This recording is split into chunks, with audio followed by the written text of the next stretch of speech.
This program contains content that may not be suitable for viewers under the age of 18. Viewer discretion is advised.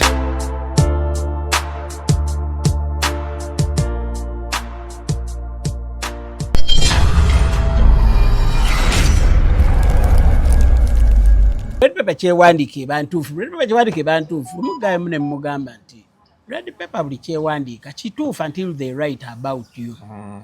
Gayi wange nga achamukira mu bintu by'abantu. Lumu ne bakuba ekifaananyi. Yalimu ne mukazi we ne mukazi wa brother we something group photo. Omwana n'ajjamu mukazi we ne brother we n'amujjamu n'alekawo ye ne mukazi wa brother we wana. Najikuba headline. Yes, the truth was ekifaananyi nga kituufu naye bano abalala baalimu nga babajjeemu. Gayi yayogera ebigambo nemugamba atofaayo red pepper ntuufu. Nagamba basajja bano bamma bulijjo kasajja kasendi kano kakyogera nako tekagamba basajja bano bawandiika ebintu nga balimba nemugamba red pepper ntuufu. Kakati ne mukasi buli kyayogera mutuufu. Is ordering your stock from China, Turkey and Dubai stressing you so much? Is it taking you months and months for you to get your stock? Just 1, 2, 3 and trade like a boss you are. 1.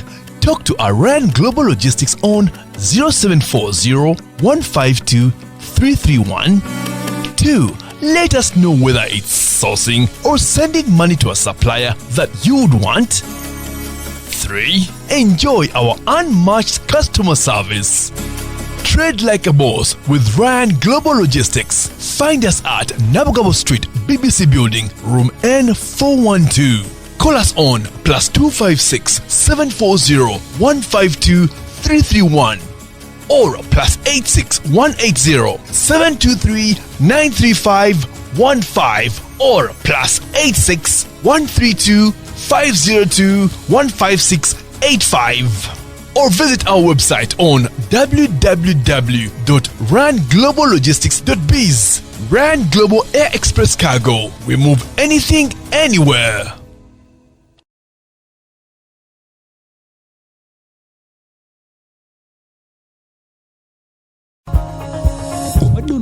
Woyinza okuteekerateekera ebiseera byebyo mu maaso essaala eddiddwamu. Honest Asset Developers Company egulidde erinnya mu kutunda ettaka n'amayumba ekuleetedde ettaka ku nguudo ez'enjawulo eziyingira n'okufuluma ekibuga Kampala. Balina ettaka Essonde ne Misindye ku Namugongo Road ne Kiwenda ku Gayaza Road. Ku Entebbe Road balina Nakawuka, Sisalutaba Express Highway ne Zil Phase 5. Ate ku Hoima Road balina Nansana Bujuuko, Koona Namasanga, Mabombwe Phase 6 and 7, Kakiri Mwera, Kakiri Magugu, Nampunge ne Gobero Muguruka. Amasannyalaze n'amazzi weebiri. Ate ng'ettaka lyabwe lya kyapa. Jjukira balina n'enkola y'ekibanja mpola ate n'okulambula kwa bwereere. Honest Asset Developers basangibwa Kampala ku Martin Road ku kizimbe kya Monkey Show Apartments. Okumanya ebisinga obakebereko ku mitimbagano gy'empuliziganya gyonna oba bakubireko ku noti 772 572 873 oba noti 701 572 873.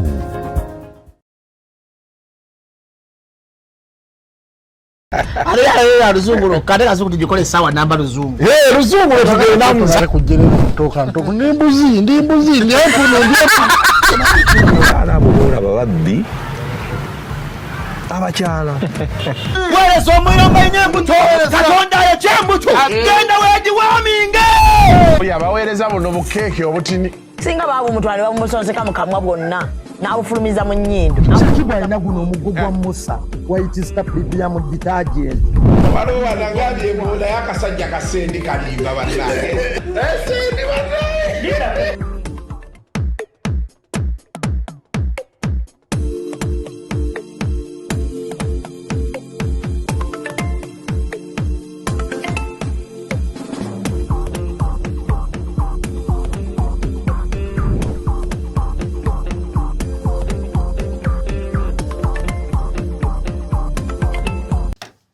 Yes, welcome to yet another edition of Kasuku Live. Onako rairo ndine mukadde waffe Eddy Sendi Kadiwa. bwe tugenda okubanga tuwayamu. It's a Monday, by the way, and yeah, the time you see the video may not be Monday, but it's Monday and a Monday morning. Nkyengwagalako Sendi okwata obudde omuntu bw'omugaa nti 11 ez'okumakya ziba 11. Bwe mba siisobole kyova olaba nze buli lwonkubira bwe mba siisobole nkubulira negamba omanyi nsaba tukyuseemu awo sijja kusobolawo. Tonyigiriza nnyo. Sinyigiriza nnyo. Ensi sigisaako maanyi naye ate sikkiriza busiru. Omanyi ekintu ky'obutakwata budde olumu gwomanyi nti waliyo n'abantu abakyewaniramu. Nze bajja kubaawo nze ebintu bya time ebyo nze sibirimu. Nedda ate I don't like that stupid. No, nze njagala kimu oye njagala kulaba time kyeri convenient. Kasita tukkiriziganya nti 7 nga ziba 7 ziba 7 kiba kirina okukuuma muno oba tomubazeemu magezi. And I don't know omuntu bamanya traffic. Kati ennaku zino waliwo akantu kennala waliwo app bino ebya location. Ogiteeka mu Google Maps n'ogamba nti kati for example ngenda Entebbe International Airport. Bw'oteekamu wano start ekulaga route trip n'ogigoberera. Ekulaga obudde obuliwo 1 hour 21 minutes n'ekulaga nti wano wooli kati nga ssaawa zino ekulaga bensimbula kati ntuuka ssaawa beeziti. N'emala n'ekulaga kilomita eziriwo naye bw'ogenda ogitaapingako bw'oti olaba route eno egikulaga. Era n'ekulaga n'awa red n'ekulaga n'awa yellow. Awa red awa yellow omala budde ki mu kkubo kati yino ekulaga red wuuyo ndowooza omulaba. Kati era oyo red omulaba ku bypass wali okuva e Bwayise okutuuka e Namuŋŋoona. Era wano bw'omulaba obulungi ekulaga Northern bypass Makerere that is Bwayise wano omulaba paka Hoima Road Nansana ye Namuŋŋoona. Abasigadde ne wakiriya. Era wona mukulaga Northern Bombo Road nabweru wa wano waggwerako awasigadde n'ovuga kalamba. Naye era omuntu n'akulaga nti yajja tutuuka leeti. No, abantu abamu jaamu bakifuula kyekwaso. Kwagamba oli akikozesa jaamu because it's as if nti kigudde bugwi. N'Abannayuganda twemanyiize. I've dealt with nina abantu bendiringa nabo these days. Okay, for some time now, like 6-7 years. Nina abantu bendiringa nabo nagamba nja kulaba ku ssaawa 10 ez'okumakya. Nolowooza byasaaga. N'otuukawo 10 kitundu naga obudde bwayiseeko. Kati nninda lwe naakuwa appointment endala. Era ku 10 bw'otuukawo ye mu office abeeramu. Ate ku 10 kitundu ogenda okuwulira nga waliyo omuntu akonkonye omulala azze. Abantu bakolera ddala Bannayuganda tebakimanyi. Sekretary ng'atuuka ssaawa 9 naye nga nnyuka ssaawa nga 5. Olumu nga nnyuka ku 9 ez'olweggulo oba 8. Yes. Kati nga yo oli yasetinga nti time yeeyo. Ate business ezisinga zitambuliraawo. Nze meeting zonna ze ŋŋenzeemu nga za ssaawa 7. Wala olumu nali wakaawo nga naakayingira ssaawa nga 6. Oli nankubira nanga nti nsobola okulaba ku ssaawa 8. Neno ng'aliwa ng'ali Jinja. Nanaaba bunaabi n'entuula ku 8 nali Jinja ne mmulaba nga kye nali mwagaza okumala ebbanga lwakikutula ku olwo. Era navuga emmotoka ogikomyawo natuuka wano ssaawa zaalinga 11 nga meeting yewedde nga njabise naye nga kye nali njagala nkifunye. Nze nina kimu omuntu kye nazuula abantu bonna ab'obuvunaanyizibwa kasita mbanga nze mwagala ne musaba appointment mubuuza kimu convenient time.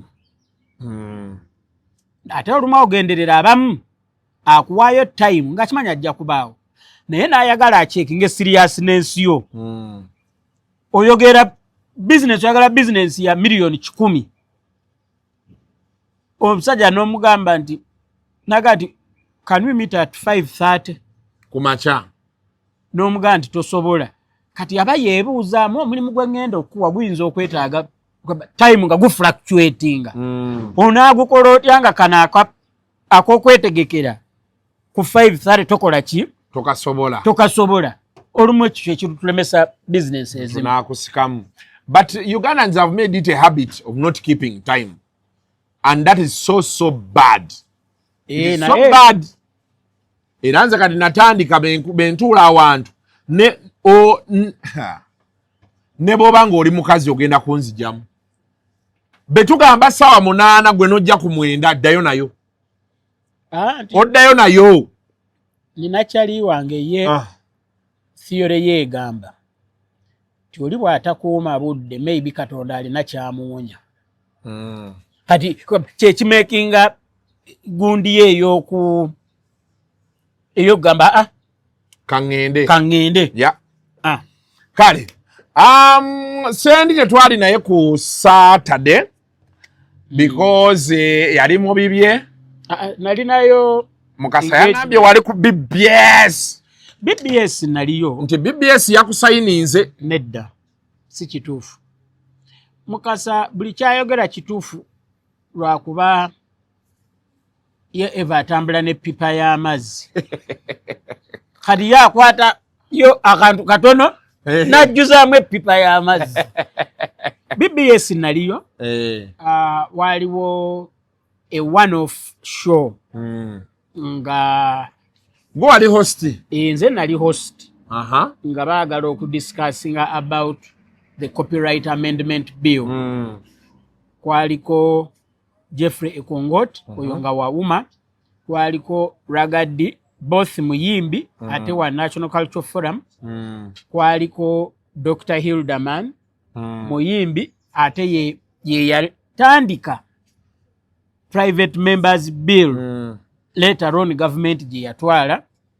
Kwaliko Martin Beta nga wa federation y'abayimbi ate nga manager wa Kenzo.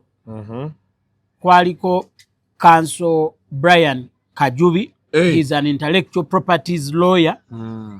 Kwagamba abantu abo bonna abatano bantu bagundivu, they are knowledgeable, temulimu wa kuchamuka. They've done what they've done. Kati ne babanoonyeza host abajamu ali knowledgeable. Katikiro nakkubira. Nedda.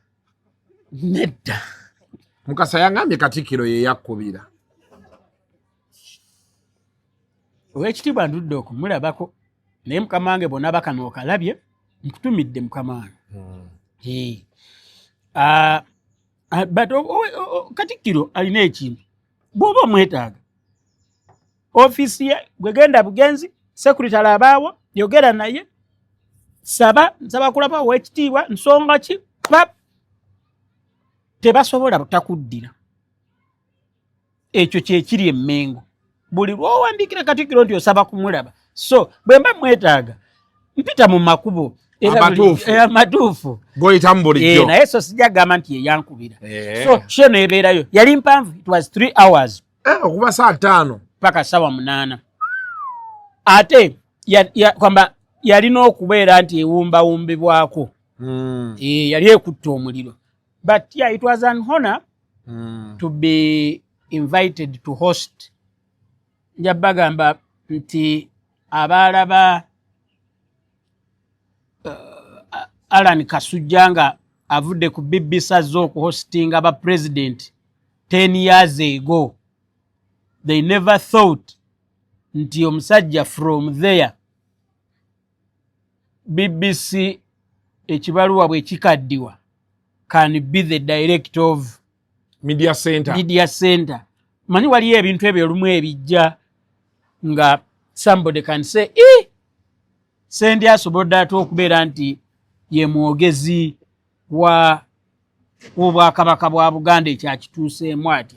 But maybe such engagements and commitment. Okay, that is good. Now, 2 discussions that I want us to have. Esooka tugenzo tuuka wano nga Father Chibi Mukambwe yaviiriddeyo Seeka Kiti. Simanyi bwe wasobodde okulabako submission ya Father Chibi. Submission ya Father Chibi seetaaga giraba. Seeka Kiti ndudde nga mulaba ebintu byayogera obadde omulaba and nga bindeka with a sour taste in my mouth naye olumu naddala abantu abo nti munaddiini nti mukulembeze wannono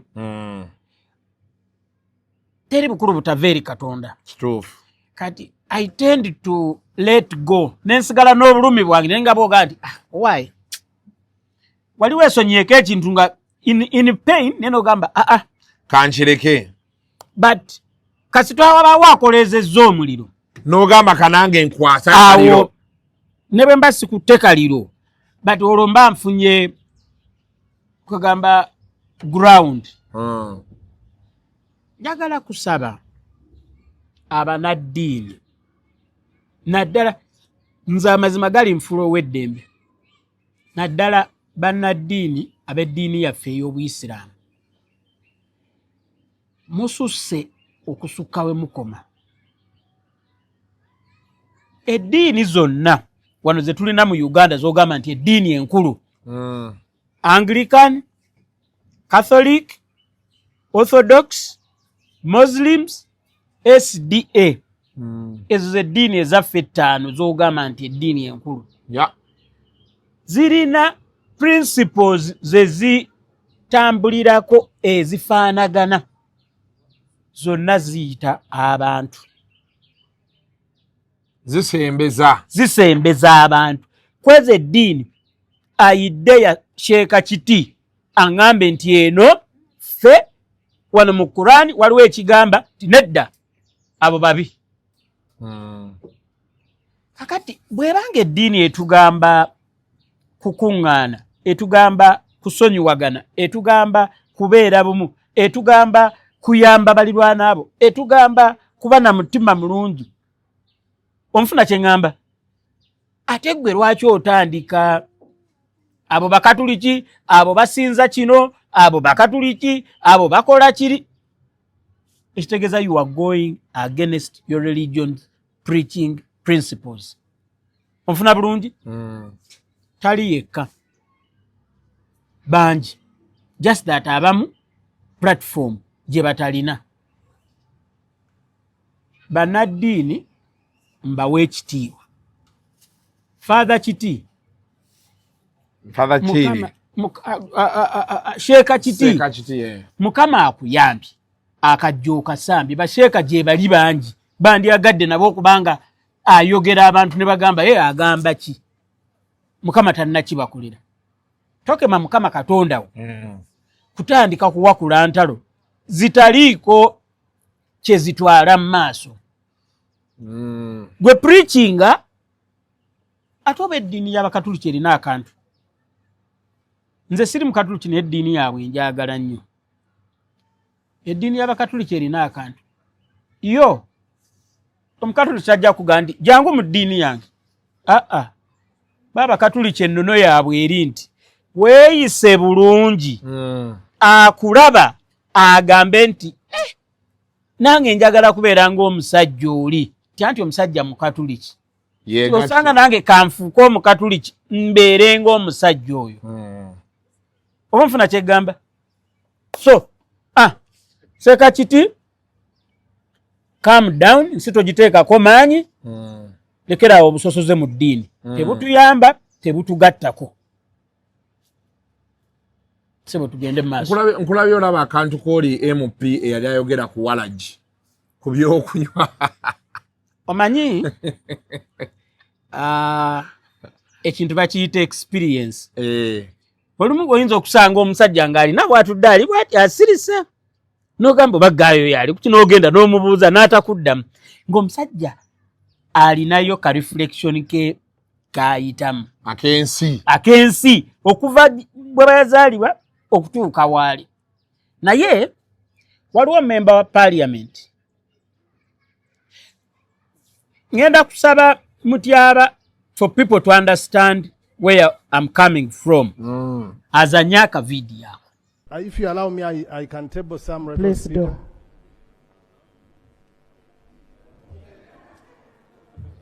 This is called kombucha.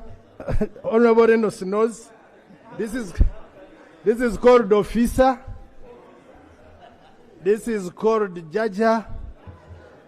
This is called torero. This is called sabura. This is called Buganda. This is called hero. This is called chituzi. This is called buhweju, from where Honorable Mr. comes from. This is called diplomat. This is called LC5. This is called Kabiriti. This is called Sanyuka. Honorable Commander wants to test Sanyuka. This is called Boda Boda.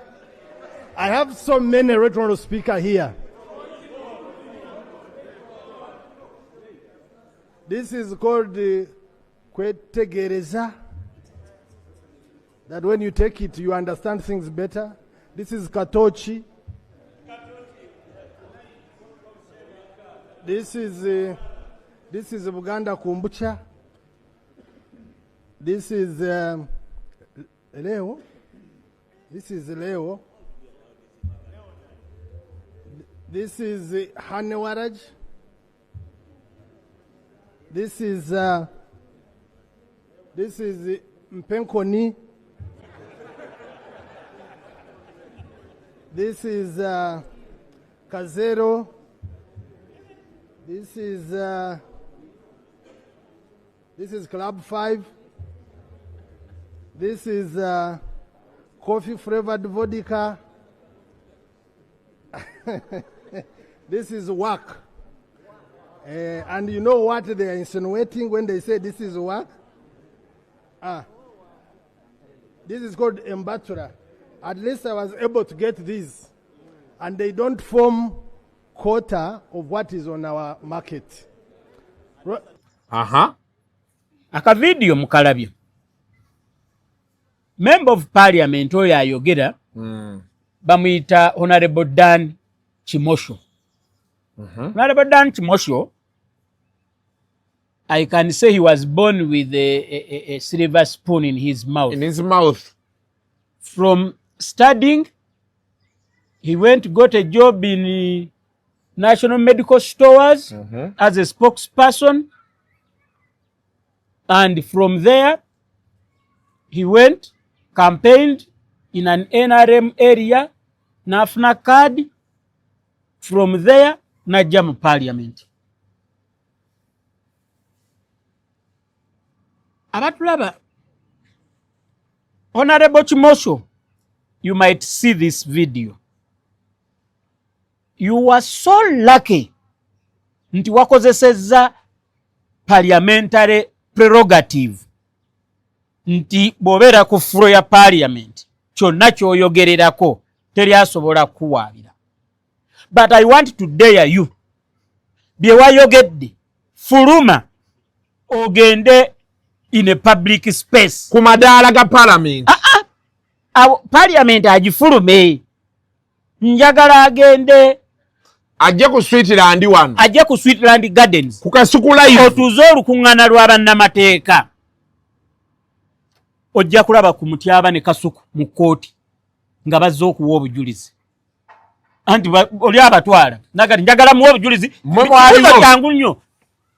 Oyo omumanyi ndiye mumanyi tiyani ndiye Dr. Dani, Honorable Dani Chimosho ndiye wali abaddeko naye ndiye atwali naye ku Sweetland ku lunaku bwe ruti n'agamba bwati ne bwati. Mukama wange omulamuzi ssebo webale nnyo obuddebo. Thank you very much. Ng'ovaawo kati ngabayita Mutyaba oyo omumanyi nti mumanyi tiyani nga mwanjula yakola atya wali abaddeko naye ndiye nze nali ku kamera bwe ruti mwebale nnyo. Kwanza nga tewaliwo omanyi waliwo kati abantu ke batandise AI kati awo AI kiba kikoze eki kivuddewo. Era kebayinza mpozi okukola kugamba defense lawyer to cross examine you tiddala okakasa bwe wali naye oba olimba oba biki, but olwokuba waliwo video evidence tekyetaagisa era ekyo nkukakasa n'akikola trust me he's going to be sued. Why? Obuzibu ki? Obuzibu buno Uganda wana abatulaba muve mu bino ebyabayimbi baffe n'abantu abali ku social media abawuza brand nga ne brand tasobola kisperinga, but building a brand olw'okuba saagala kwongera kutatana mannya ga brand ze yayonoonye. I'm not going to mention any. Naye ezimu ku brand ezo ze yabadde ayogerako, they are established, they've been around for a long time, basasula omusolo through the nose, bawa abantu emirimu, bannayuganda abayitirivu, gwe tosobola kuva eri, okay? Nga nobisekeramu abisekeramu kugamba like ali mu ddiiro lye omuntu awo azannya n'ekyana ekito asoma lino erinnya asoma liri asoma lino erinnya asoma liri. Brands nyingi eziri awo zasomye nga zirina Q-mark ke kabonero akali certified UNBS ke kuwa okiraba bamemba ba parliament baffe mususu okuchamuka. I can understand okuchamuukirira kati kungi nnyo mu nsi, buli muntu waali ayagala achamuka ayagala kukwata kaliro mujja kuleeta obuzibu. Had you done some little extra research, okay, byewandiyogedde byandibadde birala and byandibadde meaningful. Due diligence yabadde yeetaaga okukola ekintu eki kimu. Kwata oli member wa parliament, funa email wandiikira executive director wa UNBS mugambe ebika bino brand zino ozimanyi ziriwe ziri fake, ziriwe zirina Q-mark yammwe, ziriwe zitalina. Kati ezirina Q-mark owa UNBS n'azikuwa nagamba zino sizimanyi. Kati nojja ku floor ya parliament ne brand ezitali recognized by UNBS okitegeera n'ozikuba awo twanditegedde bulungi nti ddala kyokola okikola mu mwoyo mulungi. Abatulaba lwaki mu bintu byonna nvuddeyo n'enjogerera kino nze oli mutamiivu Nywa mwenge. Mane bayowolereza banywa mwenge. No, siri kuna kucha mwenge pase. Ndiko muntu alina kyakoze. Olina jana akirinyirira. Obubi bwatyo. Njakuwa ekyokulabirako. Olaba abasajja aba bakola omwenge. Ngenda banyumiza story nze nakolako amazzi. Water. All water. Nensuwa water. Nsuwa water pozi yali owo. Both were mine. Emu nali na plan yokukola premium brand ne general brand. Premium nga nsuwa water olwokuba yenengeri yomukola ali expensive, by then nga carton eri kwebiri. Kati ne tukola nga tukoze all water carton ya mutwalo. Naye kasanvu ke nana kenda mutwalo awo. But njaba nyonyolayo kino. Ngenda banyumiza from the perspective of a Ugandan. Nze ababikira nze naziika. Nakwata ewange waka. Nenfunawo awande badde nyumba. Nenzimbawo. Nengenda Jinja Road yawo. Tebansa sudde sijaba kubira kalango. Nengula equipment. Nenfuna guy consultant. Kwegamba to help me with the do's and don'ts. Wetaga kino, wetaga kiri naki. Ne ngula machinery yonna eyetagisa nenjiteekamu. Nenkola room ngabo gamba nti changing room. Abakazi babeera wano, abasajja babeera wali. Nengula sandals engato zirina we zikoma, then okuyamba abantu okutegeera amangu binigi ne bya white bali nabo babyambalira. Tojja nangoye zo saati yeno nungi ya bei naye ewunya perfume ate tugenda kuba mu production y'amazzi zino olina wozireka n'oyambala overall white to ensure nti etukula mu bakozi nga waliwo n'alina okukeera yo ogugwe kwoza kugolola ne buli byonna head gear kugamba emisoso gyonna gya UNBS ne tutandika samples wano waliwo ekintu bw'oba otandise production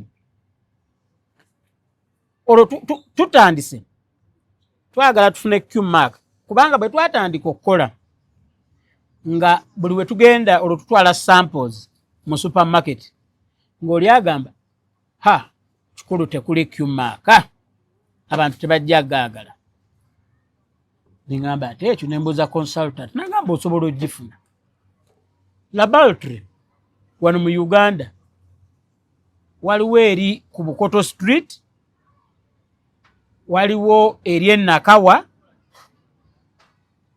waliwo eri Makerere University eyo olw'okuba ya government njaji najjogerako ku Food and Science Department eyo ya Makerere yesembayo okubeera ey'essente entono naye ebintu birume abantu abamu bye batamanya ate eyo bw'ogikozesa UNBS findings zaayo tezikkiriza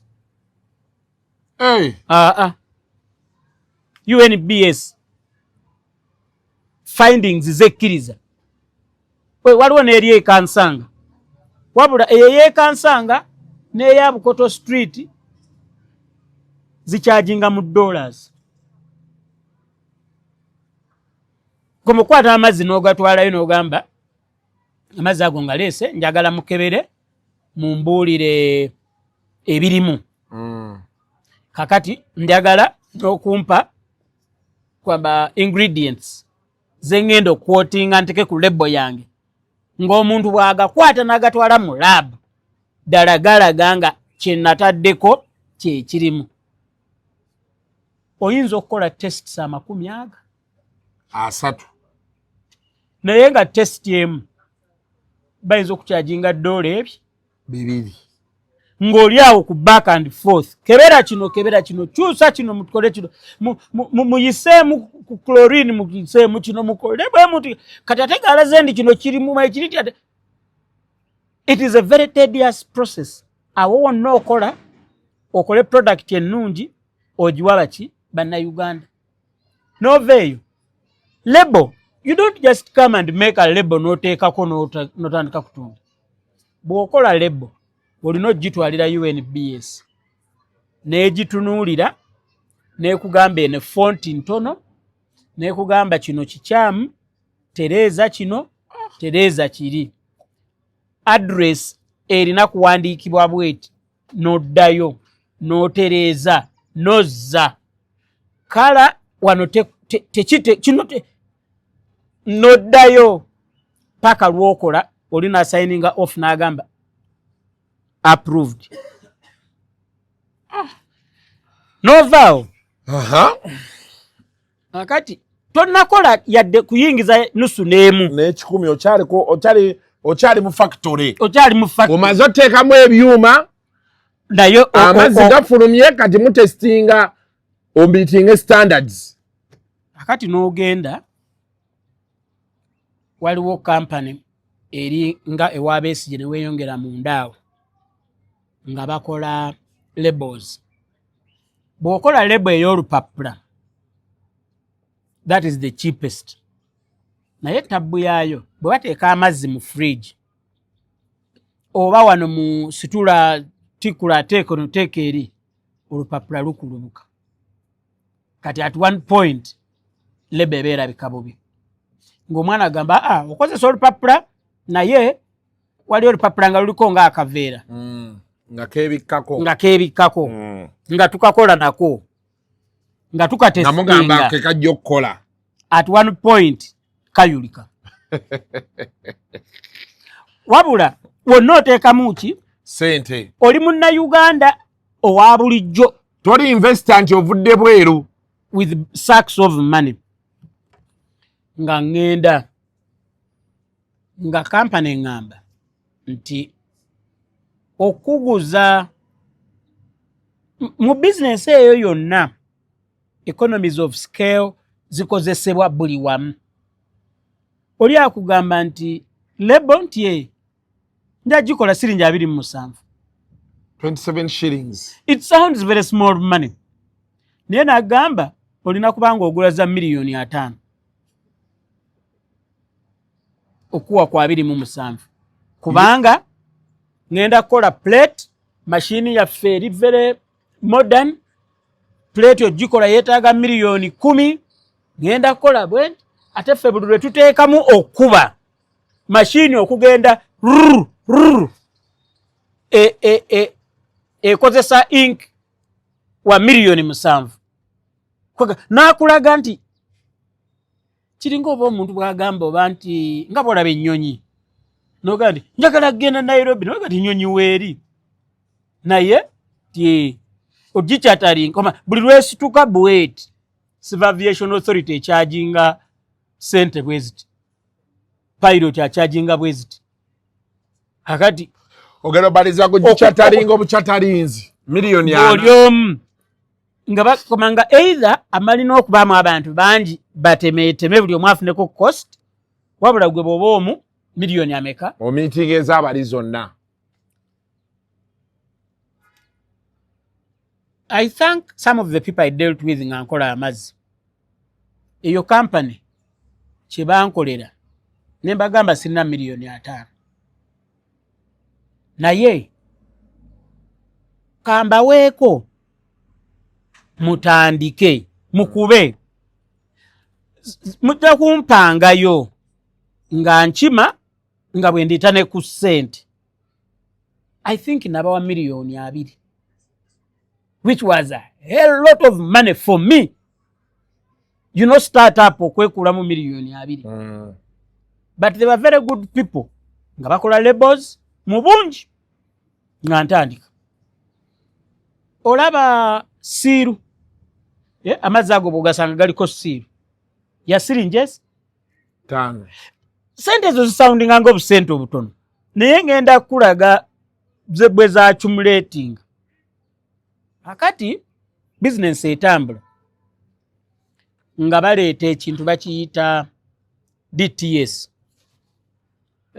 digital tax stamp abatulaba amazzi gonna agasinga bia ezo drink walagi biki kuliko obupapula Red Bull whisky byonna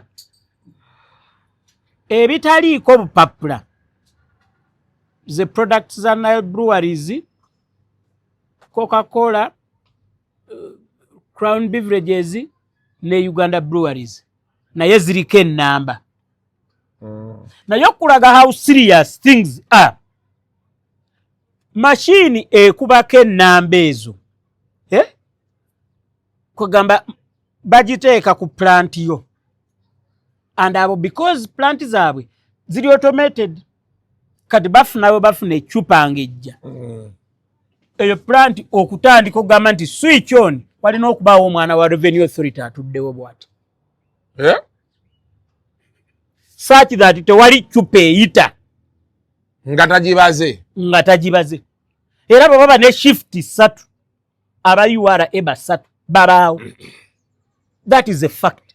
Ngezaako okulaga how serious things are ku musolo. Akati ffeena abatalina automated system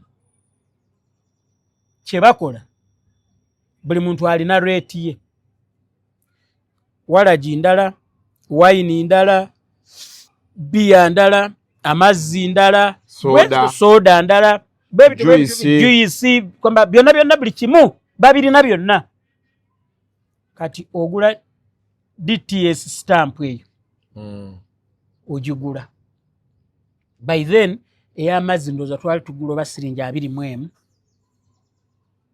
kati baleeta akantu aba revenue basooka ne babugabira bwereere ndowooza okubenchmarkinga era nze nange bwe nasooka okufuna nafuna bwa bwereere kati ng'abantu ogenda ne bakuwa bwereere n'ojjayo bwe buggwawo n'oddayo kumbe beeri banootinga ne kibawa okumanya nti aluwota nti omwezi batwala 6 oba batwala 1,000 oba 2 kitegeeza bakola cupa ng'emitwalo 2. Now where do you end up? Bw'oteekako digital stamp ogiguze URA omwezi oluggwako digital stamp ezo kati walinga za bwereere ng'omwezi oluggwako nga bagamba nga bakalculatinga local excise duty ogwo musolo abantu abasinga tebagumanyi naye bagujja kuba manufacturers ab'ebintu ebyo ebintu bingi kati nga bakuweereza bill ofuna bulungi based on digital tax stamp ze watwala. Bw'oba ogamba nti natwala 2,000 nakozesaako 1,400 nga pick-up yaggule eriko abapoliisi n'ab'amagye n'abasajja ab'ettaayi ng'ejja twagala kulaba ku digital tax stamp 1,600 kangu nnyo. Ate muroole mwe bazikuweera gw'okwata bukwasi receipt kwe bazikuweera delivery note bo baba capturinze numbers kati wanatunula butunuzi Karolo wano wakomye ku mmeka kandabe ku lupapula zatandikira ku eno enamba kati bw'otoolako eno ekitegeeza ziriwo mukulu okusinziira ku kibalo wakakozesa 8 ntegera kye ngamba era byonna bizibu manufacturer abiyitamu local manufacturer Kimosho nadda ku floor ya parliament n'akosa prerogative eri n'amusotta kuba omuntu nyinza okunyonyola bino ne yeerabira where are we coming from. Now olina ogula siiru ogula lebo ogula ecupa ogula shrink shrink kyekiveera ekyo mulaba mwoteeka ogula DTS olina okusasula local excise duty abali mu business abataasoma bamuyita leedi omusolo gwa leedi olina okusasula VAT at the end of the year URA kubala income tax kati ate bw'osasulako tax emu ekuliidinga ku ndala bw'osasula local excise duty ekitegeeza you are making money so you should pay VAT. When you pay VAT then kitegeeza there is you are earning, the business is moving. At the end of the year you have to pay income tax. Okitegeera then olina company ekola amazzi ekitegeeza olina abakozi pay as you earn you must pay and automatically ezo records ziba ziraga nti osasulidde pay as you earn you must pay NSSF. Then Kimosho comes and bastardizes your brand. Mulabye ayogera ku torero abantu bamunywa tali fake. It is a high consumed brand. Abantu banywera ddala ebyo okiwulira akati bw'ovaawo omaze okukola ebya gavumenti byonna emisoso ogituukirizza UNBS bazze bakyekinga n'emirundi eki 3 finally bakuwadde Q-mark awo nakolawo ko akabaga kaali katonotono kalimu okunywa ku bbiya okufuna Q-mark lwali lunaku lwa kujaguza okiraba ati embaga eddako gye bayita marketing basajja mwaba supermarket mwaka fulumbi jukira wagendayokko ne bakutoma Q-mark nagamba saako Q-mark abantu tebagamanyi nogenda nogamba basi ngenze kukola kuteekako ki Q-mark n'ogikolerera laboratory ku laboratory leeta kino teekawo kino saawa kino consultant ne muyomba namukko nga gaya akusaba ebintu kagamba kuba yamanyi UNBS byekola ki byeyagala tayagala mu shortcut ayagala bw'osaba bakuwe noddayo ku supermarket. Bananga abantu bananyini ma supermarket. Mulina Wakabaka bwa mugulu mulowooza mulina ki? Oyingira supermarket. Nga supermarket ya Mutyaba ne mukyala we. Mutyaba ali ku Kasuku Live akola, omukyala yabeerawo. Mukyala abane watudde mu kasondo lumu gwe tosobola mmulaba. N'otuukawo n'ogamba omuwala nnyabo osiibye otya, n'oforcinga smile oyogera bulungi. Kaakati nze Eddy Sendi natandise amazzi gano mapya gaffe ga wano. Oyogera na mu Luganda ne gwoyogera ayogera Luganda. Gaffe ga wano mbadde nsaba munnyambe munsuubuleko amazzi gano. Biseera byonkola ku ddembe. Nze nina ekintu kimu kye nsobola okukola. Amazzi gano bwe tugateeka wano. Nze ngenda ku ddembe. Nange abantu driving traffic ejje wano. Bagula amazzi. Abantu bagula amazzi. No obviously bw'anazza okugula aluwater. N'omugaati ajja kugula. Nakina ajja kigula. Tukoze tutya maama. Mbadde nsaba. Ompe ku namba ya bosi wo. Ampeyo ka meeting. Njogere naye munnyonnyole. Kyoba okola gwe galekaawo bw'anajja n'ayogera naye. Naye ddala nga nannyini bosi ali mu kasonda wali atudde abejjagala. Akuwulira Oyiwa ebigambo. Bantu mmwe muli babi nnyo. Naye ate ng'abakuba mu China wandibadde ovaayo n'ojja ng'owuuba empale olw'okuba olabye omugwira. Munnayuganda ze aleesa amazzi ge. Vaayo mulabe. Kale waakiri gagobe. Naye nga tomulengezza. Eyo katoni ogikwata. Ogirekawo. Jjukira erina okubaako digital stamp. URA eneegisanga. Yo temanyi bya naleese sample bosi alabeko oba anyweko agule. N'ekirala bannange. Nina omuntu lumu kino njagala abantu abatulaba mu kitegeere. Nakolako empaka n'omuntu we natundira amazzi. Nenkwata brand endala ezisinga okubeeza amaanyi. Neyange ne ziba brand nnya. Ne tuyiwa mu magiraasi. Nenfuna omwana yali waitress tunawe twali nga waliwo akabaala. Ne mugamba yiwa mu magiraasi. N'aleeta. Tewaliiwo yali asobola kwawula nti eno gundi, eno aluwater, eno gundi. Era ekyo tebakibalimbanga. It is just a mental, a psychological thing. Mbweno brand yesinga okuwoma, eno. It is water. Water has no taste. Maybe ekiyinza okubaawo ng'omwana agaleese abadde ava kukwata ku butungulu n'abukwata ku mazzi kati as you drink you smell obutungulu obuli kuno. Naye nga the actual ingredient amazzi tegaawukana. Gaawukanamu. Waliwo g'owulira agalimu olunnyonnyo. Wuliriza oba wasembye kulya ki? Omanyi waliyo ebintu tubeera abo osooka kwekebera kiki osembye okulya. Ate gano ag'ensuwa. Ag'ensuwa go gali bakawoowo. Ag'ensuwa galeke ago nagakola.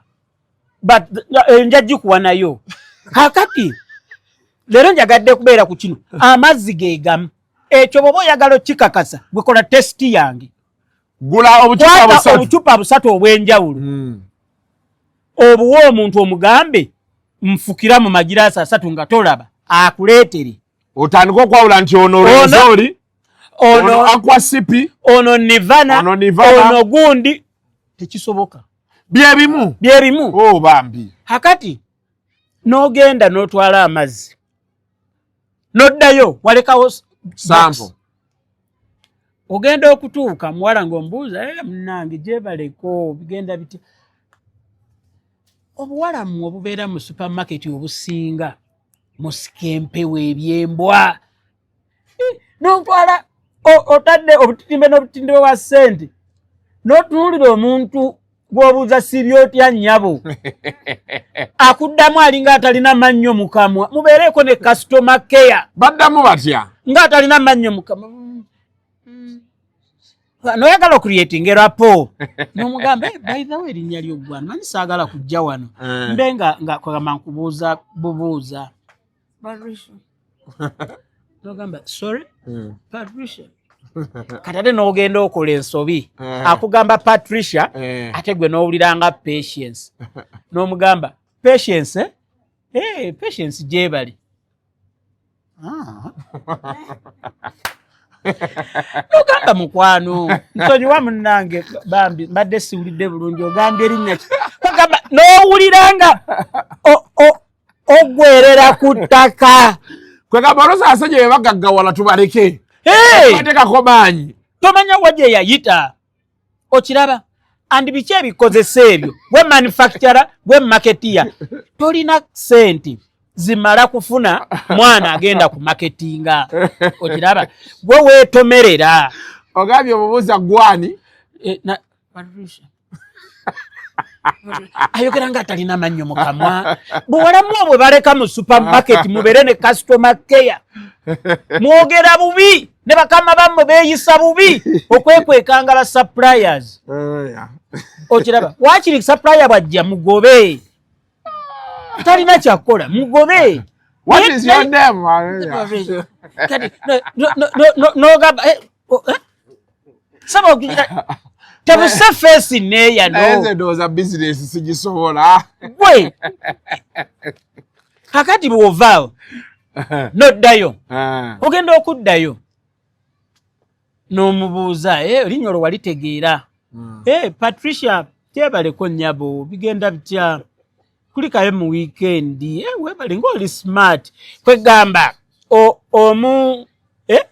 sweet talking kwegamba omuteeke mu mbeera ekola ki ekwanguyiza mbadde mbuuza boss wamulaba tajjanga tajjanga nga era towulira nogamba obanze siwulira ate toyagala kuyingira mu space ye you know someone can get into your space you don't want to be kwamba with etiquette you want to be professional ali mu counter ali eri goli eno toyagala bino ebyabasajja bagenda ku counter n'agira bwati nogamba wali enyambye noyogerako naye nakkiriza ompe ku ssimu ye oba mukubireko omusaba appointment awo kyaddamu n'otakiwulira but you don't want to probe kumunyiiza supermarket weeri wali very strategic ojagala nogamba kale olwo nosala amagezi nogamba manyi mbadde nsaba onnyambe kankugulire airtime nkuwe n'ennamba yange bwajja onkubireko kale njogere naye ku ssimu yo wabula ebyo byogera osikaninga oba amazzi gange baagateeka nno wabannange ogenda okulengera ng'awali obuwunga wegali nga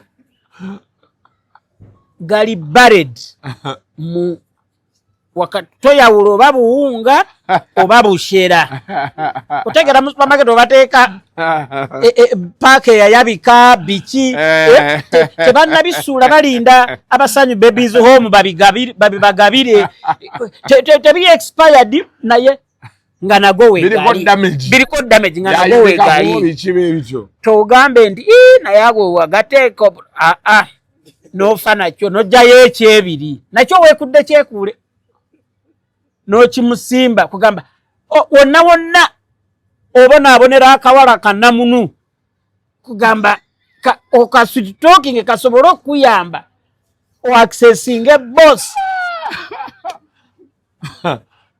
fine waliwo omusajja wange bamuyita Franco oyo alina supermarket ye big up on yourself Franco supermarket eri mutundu awo waggulu twali tugenda naye mu sawuna emu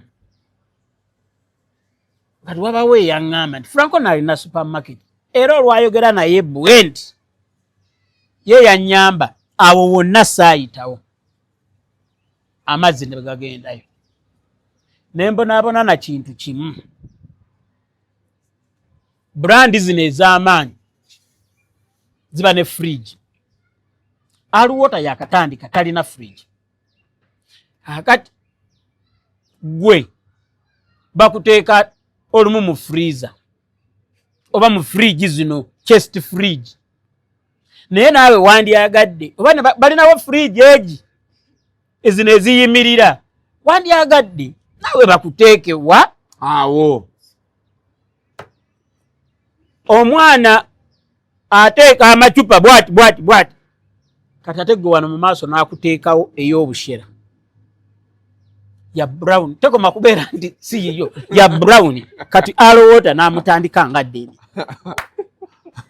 tosiibewo akati olumu n'ogula obushera papasire okatoolewo osike agago galabike tobwagala okiraba bwana Kimosho novaawo nojja n'olinyira Honorable Danny Kimosho, if I'm sure you remember me, I met you at Honorable Tayewa's office. If I meet you, I'm going to tell you what I'm saying here in your face. Danny Kimosho, you're a very bad man towards people who suffer to make their brands stand. Kakati, kwagamba, abantu abakola naddala bannayuganda bayita mu buzibu bungi. Nina kenjagala obbanyumizaayo akalala. Okugula abasajja abachina bano balina ekintu. They are our biggest competitors, abachina n'abayindi. Naye mu China baleeta raw material ekola plastic. Bulinga muceere bwe buti. Babita bu pellets. Bubeera butini nnyo bwe buti. Babuleeta nga raw material. Meaning bwakimulating omusolo mutono. Ne babukola ne bakola ze bayita preform eringa test tube kati bamala kola preform gye bateeka ku kyuma ku mutwe bwe buti ne ba blowinga mu katiba for you the shape you want awo wonna omukyayina ebyabirina omukyayina alina ekyuma ekikola siiru ekikola lebo ekikola shrink n'amala n'aleeta n'ekyuma ekikola amazzi mu competinga naye nga ye basically atunda plastic we amazzi is just a by the way kuba kirifana amazzi is the cheapest component of that whole process the actual water and gwe tolaba nti ekidomola ky'amazzi bakitunda siringi 10. Just use simple mathematics. 2 ku taapu. 10, 2, ate 2. Ono abakitunda mu geta abo boolaba batunda. 10 kiba kike. Kwe kusobola okuba nti taapu ebaawo ng'era oli agikuuma. Okitegeera. Kakati okompitinga n'omukyayina ng'omukyayina ye wabula ecupa ozigulawo we. By then ecupa yali egula siringi 2. Kati egula 2.5. 2.75. Wabula omukyayina naye akola amazzi. Omuntu omwe ajja kugamba tinedda si buli mukyayina akola plastic ti akola amazzi. Ekyo kyogera lwa butamanya. Abakyayina abasinga abali wano they are networked. Gwe genda wali kolera wali amazzi, gwe kolera wali kino. And abamu bali na ku nguudo zezimu. Obucupa buva wano, bucupa buva wa Bbula ne budde wa Kasuku. Okitegeera? Kakati nga kwegamba bebamu. Kati ode guni nebeera ya sente mmeka ecupa. Kati ecupa eggwera mu siringi nga 400. Byonna nga biwedde. Ewuwo gwe munnayuganda byonna biwedde. Kali n'ogitunda mmeka? Ng'olina gitunda 5,500. Kati ate nga kw'onoowa supermarket kwalya. Thank you.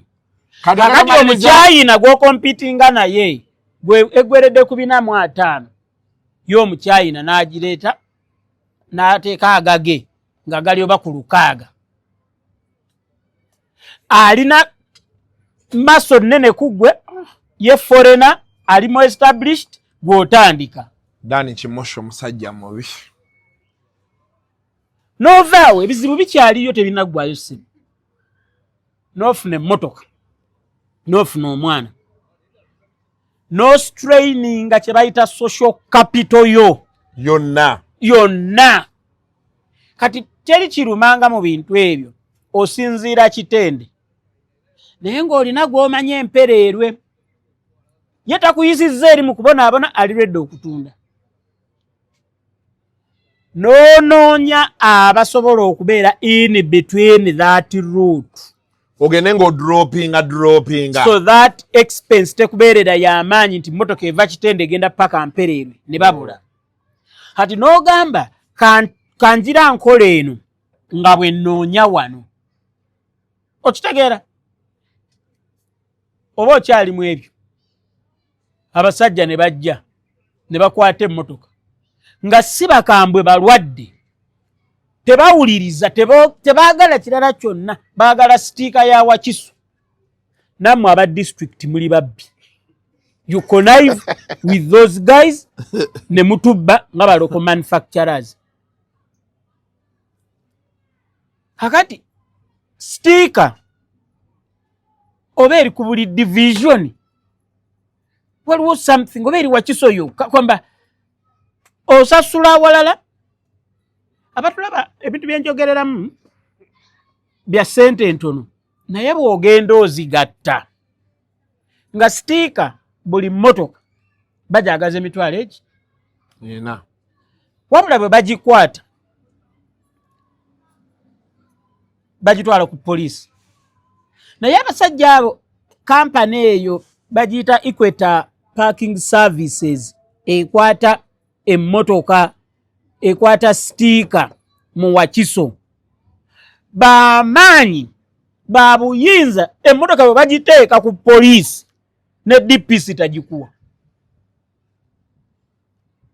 ababikira nze naziika if it changed it changed when I was in the business it was never the case so saagala ojenga okubagana matama I know what I went through and people out there who were in the business during the same time I was know what was happening. Nze nali mazzi mu time ya COVID, before COVID and after. Nenkita nze siremezaamu. Wachita. It wasn't making economic sense. It was so painful. And I lost a lot of money because abantu bamu sente zaafiirayo. Hakati challenge endala ebaawo.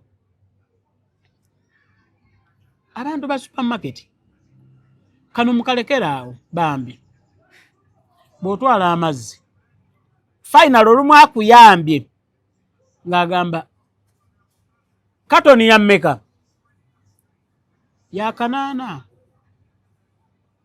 agamba ago mapya abantu tebagamanyi kyoba okola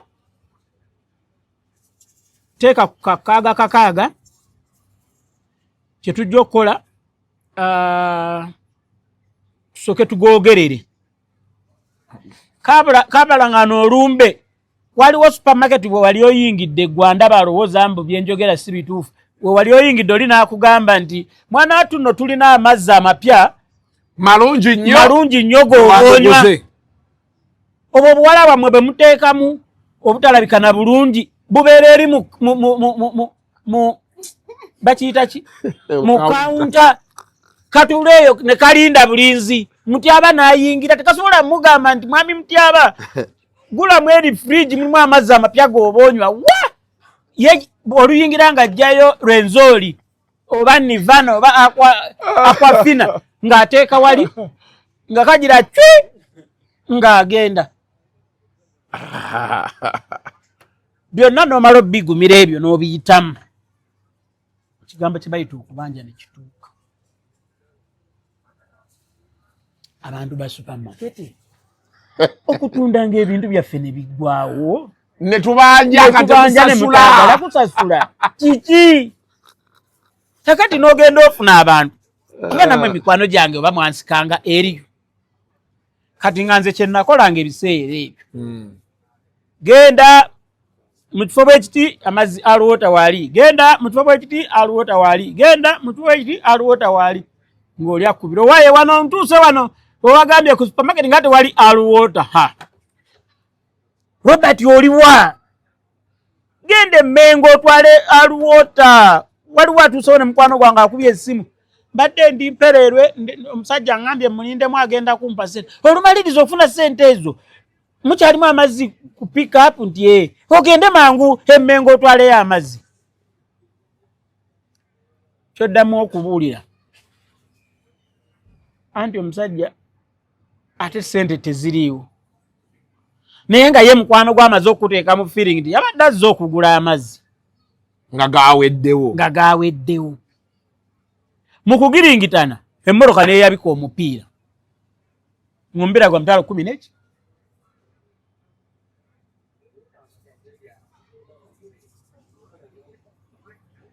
Honorable Dan Kimoshu, please go slow ku bintu by'Abannayuganda bye bakola naddala okubiyita fake nga tebiri yes ebimu biyinza okuba nga byabadde but ekyasse presentation yo yonna wagasse ebintu brands ezimanyikiddwa n'ogattamu ezitali just one step gyewabadde okola ku contactinga UNBS negamba oyo tumumanyi abo abantu sabo Honorable Dan Kimosho be watadde abo sente zaabwe zezigenda okugula emmotoka zogenda okufuna miliyoni 3.5 parliament ejja zezisasula omusaala mu May zezisasula omusaala gwo nsaba bannange mukwate bulungi Bannayuganda abakola ebintu babonaabona nnyo local manufacturers mubakwateko bulungi kale terujja sukawo wano emboozi mugitegedde abaagala oyingira business ekyo tobera ku kiri kyokka naawe ayagala okujja tegeera it's not a bed of roses ebintu bitaabuka sendi nga yalanga aluwota nagipika natugamba genda ku totaawo egundi Mengo kabuusu totaalu kabuusu waliwo ne bino n'ebiri kume musajja atu apushinga amazzi ne wabaawo kampani ennene nammwe mukisusa nina kampani emu nga ngenda nkola akalango kange mpushinga nga bw'onaagamba nti amazzi weegali ku Sweetland Gardens nenkwata logo ya Sweetland Gardens nenjiteeka kwa posta okifuna saagala kulwanagana n'abantu kampani nene eyinza okupaka nembuliza mu ttaka bandeetera taata just ng'ekintu kyangu nnyo kye nakola nagamba nti amazzi mugasange ku kifo bwe kiti nenteekako logo yaabwe ng'olowooza nti oba nasse CEO waabwe guys aba company ennene I understand company policy brand guidelines all that crap you talk about we know but think about the Ugandan you are suppressing whose clear motives and intentions are even known to you as a marketeer or somebody in the marketing industry that is trying to push his product. He's not bastardizing your brand. Pulling down my stock and ordering all petrol stations to throw them out. Yet me, I come to your place and buy fuel. Wasn't good. Mbere bulungi. Nakyali kikambo ennyo. abatotalo kye bankola. The views expressed on Kasuku Live do not reflect those of the hosts, producers, or management. They are solely of individuals providing them and do not represent or reflect the official policy or position of this YouTube channel.